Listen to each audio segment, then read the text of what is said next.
রাহুল নতুন ভাড়া বাড়িতে উঠল। গ্রামের মানুষ বলতো বাড়িটা ভয়ানক, রাতে অদ্ভুত শব্দ শোনা যায়।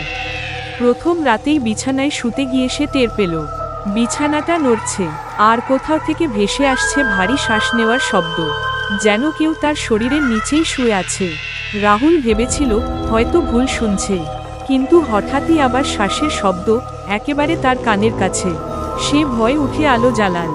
ঘর খালি, কেউ নেই, কিন্তু বিছানার চাদরে স্পষ্ট লাল হাতের ছাপ, যেন কেউ ভেতর থেকে উঠে আসতে চাইছে। সাহস করে রাহুল বিছানার নিচে তাকালো।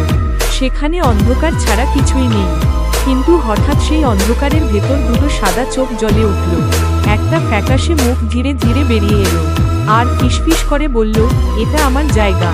রাহুল আতঙ্কে দরজার দিকে দৌড় দিল, কিন্তু দরজা নিজে থেকেই বন্ধ হয়ে গেল। আলো নিভে গেল, চারদিকে অন্ধকার। হঠাৎ বিছানার চাদর থেকে ডজনখানেক হাত বেরিয়ে এসে রাহুলকে টেনে নিল ভেতরে। পরদিন সকালে মানুষ খালি ঘর আর রক্তের দাগ পেল, কিন্তু রাহুলকে আর কেউ কখনো খুঁজে পায়নি।